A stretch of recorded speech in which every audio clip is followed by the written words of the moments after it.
Hi, this is Groove Dexter and welcome to Groovy Post. Today we're going to take a look at making your Facebook profile have the hacked style image where it's one big image. What we're going to do is work with something we already have. Here I have a Mario theme.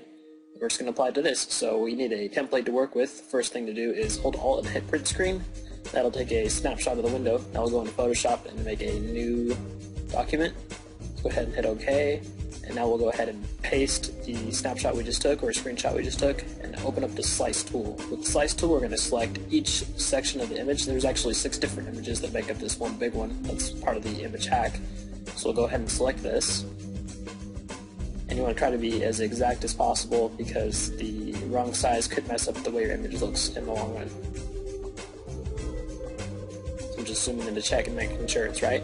Now we're going to go ahead and do the smaller images. And same thing here, just copy it exactly with the slice tool. The slice tool likes to snap to colors, so it shouldn't be too hard to get it right on. But if you do mess up, it's not a big deal. You'll see here in a second.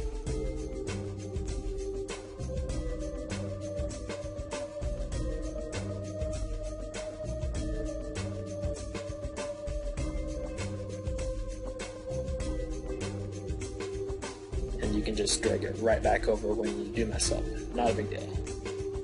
Just one more to go. And we're done with the slice tool. Now we're going to go ahead and zoom back out and use the selection tool.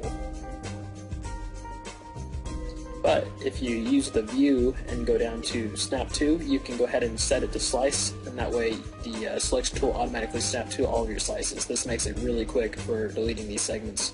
So once you select a segment, just go ahead and delete it. And then you'll be left with empty space on that layer. Now what we're going to do is go back and get our original image that we wanted to put in there. Select all and then copy it. And we're going to paste it right on to the same document and go ahead and move it to a layer below. And now we can just slide it right into place and you'll see how it'll look on your profile.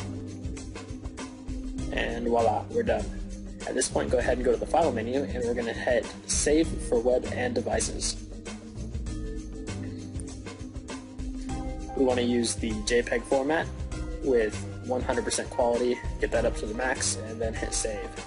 Now here, go ahead and name your image and then make sure it's all user slices and hit save, and it'll go ahead and save it automatically into a folder. At this point, we're going to go on Facebook, go to your profile, click on your profile image, and we're going to upload some photos. So to do that, you got to just go to view all photos of your profile. Go ahead and select all of them. It should be a total of 6. You can name it whatever you like, doesn't really matter here, but make sure you select high resolution because otherwise they might not look good.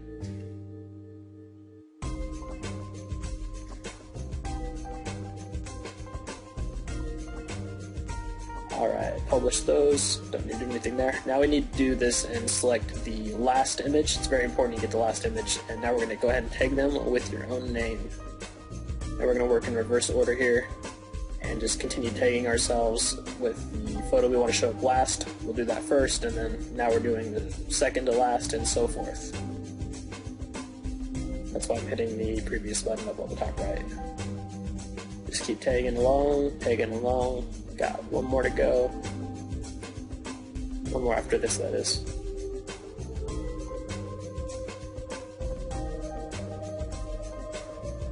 And then we get to the big photo. Just go ahead and mark this as your profile image. And it should load your profile, but it might take a minute. And there we go. Now you'll notice here that it looks a little bit different. It's not quite lined up. That's because you have all your info and options to enter that info. But when somebody else looks at your profile, it'll line up just nice. And there you have it. That's all there is to making a hacked Facebook profile. Thanks for watching. This is Groove Dexter from Groovy Post.